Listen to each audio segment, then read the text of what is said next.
Rip-O-Matic in my day for clients, where it's a kind of it's an art form, first of all, but also Total art form. it's also something that not many people even know about. It's not a very known thing, a Rip-O-Matic, where I literally would go to Seven and Fight Club, and I would, because it was a dark thriller-esque thing, and I would just grab images of Brad Pitt, and I actually carried Brad Pitt through multiple movies in the trailer. And there's a lot of those kind of things, like these faux trailers on YouTube now that they do for fun.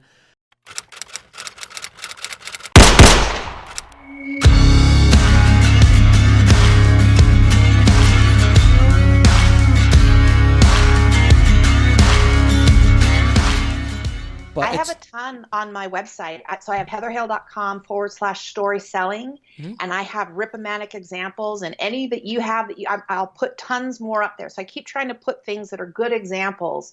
So, and there are lots of, and the faux ones are fantastic, because if you've ever seen the trailers that take something like The Shining and turn it into romantic comedy. Oh, those are the best. Right? But look at what it teaches you about images and juxtaposition of images and music and lighting. Like, you lighten it up to a different color palette and suddenly it's not The Shining anymore.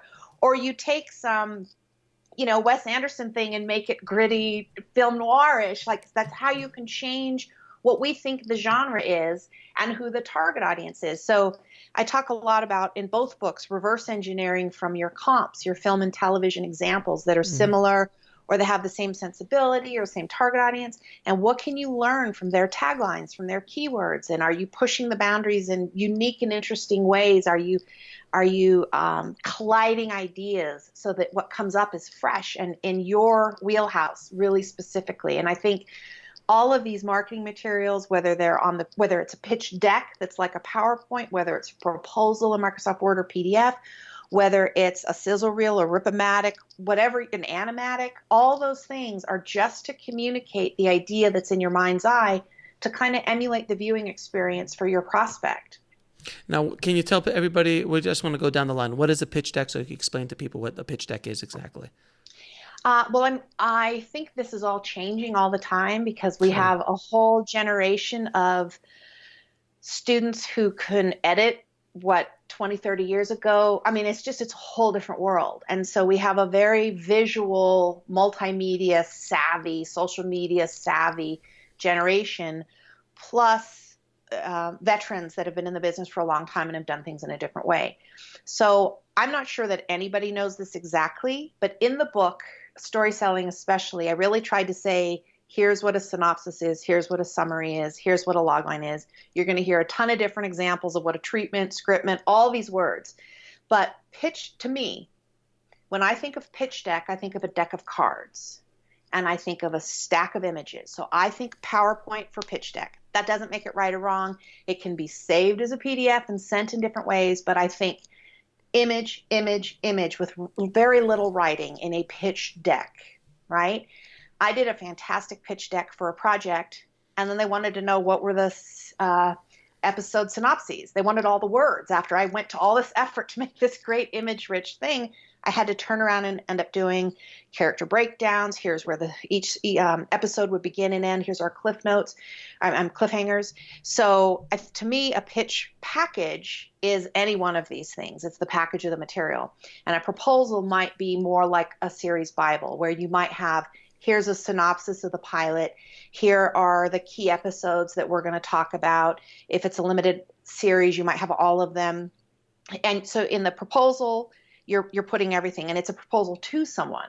Mm-hmm. Is it to a product placement company? Is it to a director? Is it to a star? Is it to someone playing a small supporting role that's really key, and they're an A-lister and you're going after them, and then you're going to pitch it? Like, I don't know if you've seen the new, I don't know if it's called Karate Kid, but the new Karate Kid series. Oh, you mean the Cobra Kai? Cobra Kai. Yes, fantastic. They pitched that, right, but they pitched it wildly differently to each of those actors, right? Because to one actor, it was his chance. He was the victim. He was the one that had the illegal kick to the head, right?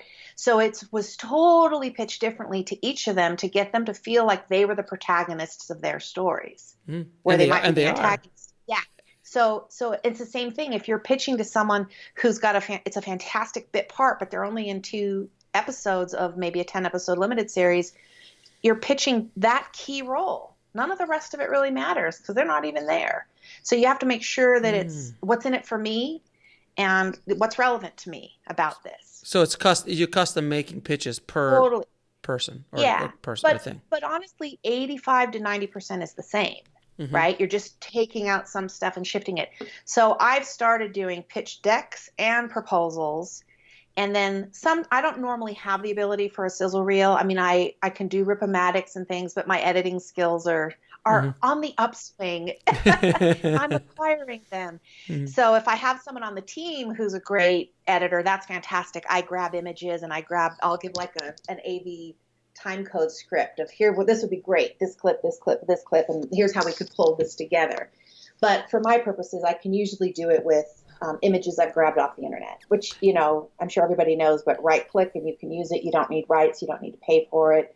Get the highest res you can, and then, make it smaller and wrap your text around it. And you can make a really beautiful presentation that really hits the high notes. And on the website, I have a bunch of examples of everything too.